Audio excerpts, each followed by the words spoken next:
The Pies fall short against Geelong in a massive must-win Friday night clash. Geelong with early assertion thanks to the likes of the veteran Patrick Dangerfield with 10 inside 50s. It was all too much for the Pies to overcome in the end. Excuse. I just don't want to live in that space. We fight to the last second, we kick the last goal of the game. This is who we are. Okay, I just want to apologise for the voice you're going to have to deal with today, but let's talk the Pies versus the Cats from last night. Pies ended up going down by 20 odd points. Started slow, 3 goals in 3 minutes. Centre bounce assertion from Geelong, led by Patrick Dangerfield. 22 touches, 10 inside 50s, maximum impact. They started fast and got the jump. Chasing a bit of arse from there is always difficult.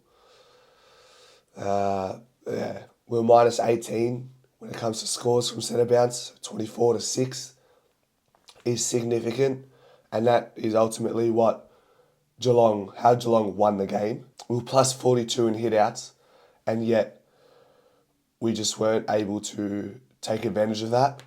Hit-outs can be a bit overrated at times, so take that as you will. And while they don't score so well from defensive half, they definitely quelled us in our tracks to ball movement, really stifled us in transition. I think both teams scored 30 points from defensive half, which is below the AFL average. So that's another pointer to consider. I felt like our structure was good in the first half. I don't think we were caught out of position when the ball was in motion. And the story of the first half for Geelong was that centre bounce dominance. That wins you the game in the end. And then in the second half, the story started to change. The Pies started to dwindle, fizzle out. It's how it felt against Gold Coast. It's how it felt against Essendon. More so the last 2 weeks than Gold Coast, actually. But it's just fizzling out. We don't even look like coming back anymore when we're in a losing position. They end up notching up uncontested possessions for free. We were minus 60 in the uncontested possession count. We're bottom 2 in the league this year for conceding uncontested possessions. Nothing changed last night with regards to that. In the third quarter, a lot of people point to that fourth quarter where they pretty much killed the game with their uncontested marks. I saw it earlier than that. I saw it in the third quarter. They were able to move the ball from one end to the other, stretch our zone, force players to work hard. And that's what I think it comes down to when you lose games in these manner. It's how organised can you be while the ball's in motion, and that's leadership, that's communication. And it's how hard are you willing to work. When they switch the ball with pace, they don't take their time getting from one end to the other, they move it there quickly. How much are you willing to get over there and cover your mate? Because all it takes is one cog in a wheel to fall off and they're open, they're out. They have that inside pass, or they find that winger who's provided width. And then on top of all of that, guys, we were minus 21 in inside 50s. The great volume of numbers will always beat you. The weight of numbers will beat you in the end. It beat us against Gold Coast. It beat us against Essendon. It beat us last night. We can't get the ball inside our forward 50. When we do, we look unreal.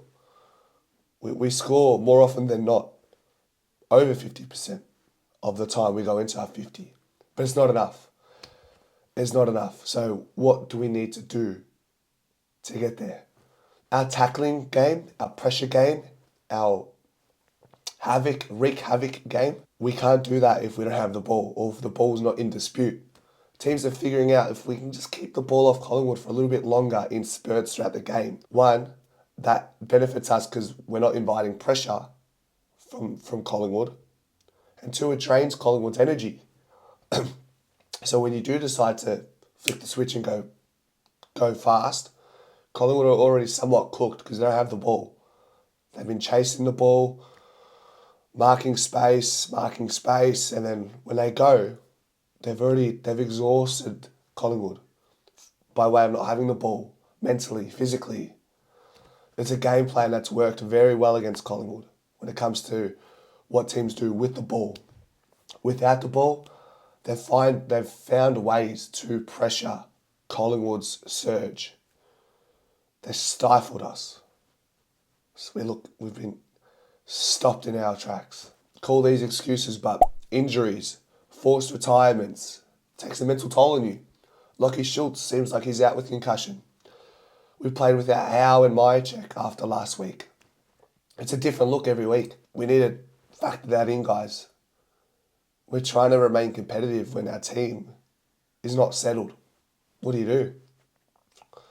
Young players, they come in, they do well initially, but you can't expect them to play overs 5, 6, 7, 8 games in a row. That's not their job.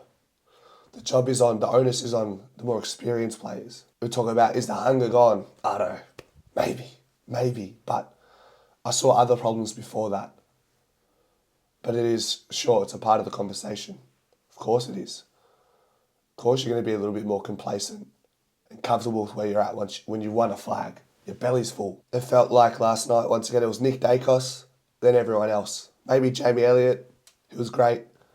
Couple goals, great leading up patterns, amazing goal, pressures the pass, brings the ball to ground, keeps his feet, and then kicks that goal under the pressure by the boundary. Unbelievable. Love him so much. And the goalie looked good from what I saw at the game, watching him from the game. He looked good. Looked very clean under pressure. Ball in hand was good. Kicks going inside 50, good. Probably one of his best games this year. But there was too many passengers. Darcy Moore, once again, he's trying, guys. He's trying. I don't want to knock him. But I will. Too many spoils. Not enough marks to rebound the ball. Too many spoils. Too many opportunities where he should be taking the mark and they're not sticking. What does he need? I think he needs the off-season. Isaac Quaynor had a good second half against Jezza. Probably Cameron's least amount of impact that he's ever had against Collingwood. And I still think he kicked 3 or 4. So that says something. So we played quite short in the forward line and the back line. Ned Long, he was okay. I think he actually did quite well to get in the way of Tom Stewart in the first half.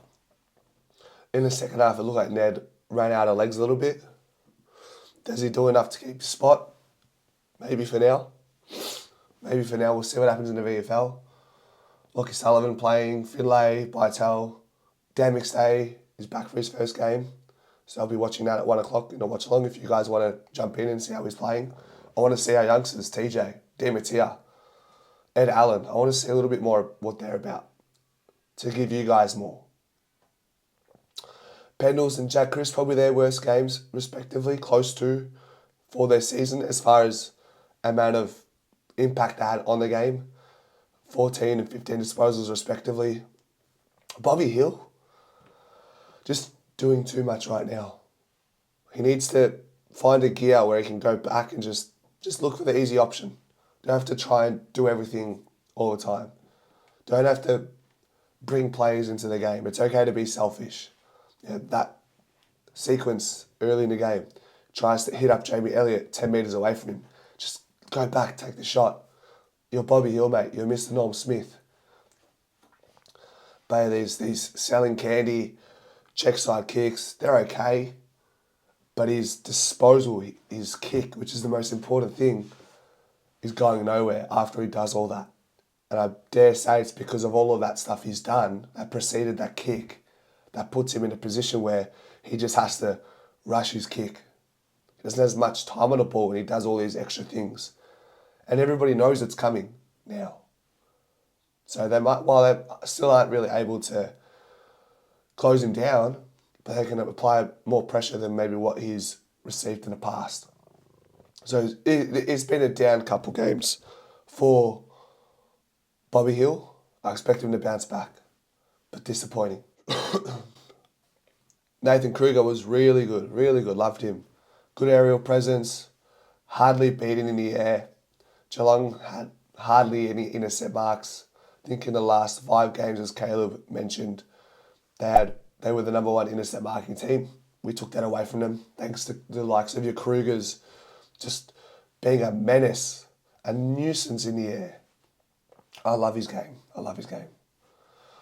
John Noble is an interesting one. He had 28 disposals, 7 score involvements, 800 metres gained. I want you guys to let me know in the chat. What did you think of his game?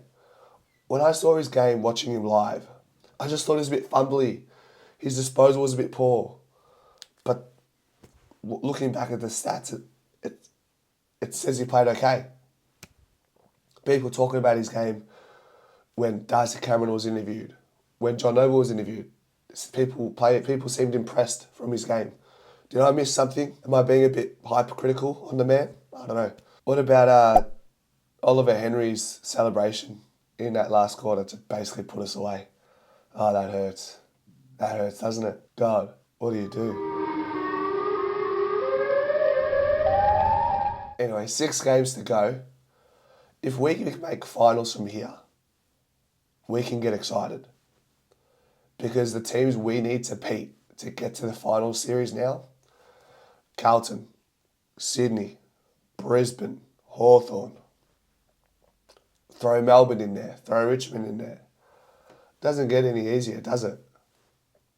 It's such a challenge. It's such a challenge, and what do you address in the off-season? I know we're looking a bit far ahead. Is it the trade period? Or is it a combination of things? Trade period. Addressing our mindset. How did we go, in retrospect, when we interview the players? Hey mate, how did you feel going into the season? Where was the mentality at? Where was the mental at? Because that seems like it was lacking. When you look at the games we played terribly early in the year and the games where we've played terribly in the last couple of weeks, well, we were better last night, but parts when the ball's on the deck, nobody wants to pick it up. Everybody just wants to soccer it forward and hope for the best. It works sometimes, but sometimes you've just got to pick the ball up and hope for a stoppage. Pick it up, concede the tackle, reset. We're just in this manic mode, keep it moving, get it forward. Teams are ready for it now. Get below your knees, pick the ball up. I saw it early in this season. I'm seeing it again. So is that all part of the mental? Do we go through a rebuild? Are we there yet? Or are we going to try another year? Look at Geelong. They're probably asking the same questions this time round last season. They started 0-3. They came back a bit and then they fell out. They were around the 8th position this time of the year. They end up finishing 12th. We're very well trending that way. They're not necessarily rebuilding. They've brought some youngsters in. Jai Clark, Dempsey, Max Holmes is playing better than last season. Jack Bowes has been good, coming over from Gold Coast. Sean Manor, Lawson as well, Shannon Neal. They continue to find players who have plied their trade in the VFL for a number of years, and they come in ready-made and keep them relevant, keep them very relevant without Tom Hawkins. So their guard is changing and they're still relevant. Goodness gracious. Can we get that in the VFL from next year? Say Finlay McRae is still with us. He's got some work to do in the off-season. But imagine Finlay comes through. Bytel finds another gear. Sullivan, Ed Allen, TJ, Di Jacob Ryan. There's no reason why more than half those players can't be in our starting 22 next season. Charlie Dean, Reef McInnes. Maybe we can do the same thing Geelong have done this year. Bleed some younger players. Keep the veterans. Keep your Dangerfields. Keep your Hawkins. Keep your Colin Jasneys. Like there's a lot of Mitch Duncan, Gary Rowan. So there's reasons to suggest we can keep our Jeremy House, our Steel Side Bottoms, our Scott Pendleburys. If Geelong can do it, why can't we? I think it's a good blend. It's a good blend, and it keeps it. It stops you from forcing your hand to go through a rebuild. We don't need to do that. We still got DeGoey. We still got Maynard. We still got Darcy Moore. We still got Nick Dacos, Josh Dacos, Isaac Quaynor, Jamie Elliott, Bobby Hill, Lockie Schultz. We've got enough players to carry the boats. But a few things need to be addressed in the off-season. If we get to the finals, mate, I'll be happy. We got our flag last year. Get to the finals. Get some youth in. We got to see a TJ. We got to see a Di Mattia. Maybe an Ed Allen. I'll see how he goes in the VFL. I'm interested to see. Laughing Magpie mentioned yesterday, he really likes what he sees in Ed Allen. Okay, let's watch him today. Dan McStay comes back. There's many ways to go about it. Our hands aren't tied. We've got Thomas McGon coming up in 2025. Let's use that trade window. I did the video, guys, if you haven't watched that already, yesterday. Can we get a Tom Barrass or a Mac Andrew to help out Darcy Moore? Can we get a Luke Davies-Uniacke or a Josh Battle? A Harrison Petty, who's well out of form. Get him back into the backline at the Collingwood Football Club for a good price. There's players out there. There's a massive list. Obviously, these teams aren't going to willingly give up these players. A lot of them are key pillars in their teams, so it's going to take a lot. But there are options. So, guys, the conclusion from this, for what we saw last night, Centre Bounce killed us 24-6, minus 18. The league average sits at around 7-8 points. They scored 4 goals. 1 goal is roughly the average, or a little bit more, for the league. Dangerfield led from the front very early. We can't be giving up all these uncontested possessions, so that's something Fly needs to look into. The weight of numbers, too many inside 50s conceded. More injuries, Lockie Schultz concussion, hope he's okay. Who can help Nick Dacos? Our disposals were poor, 66% for the game.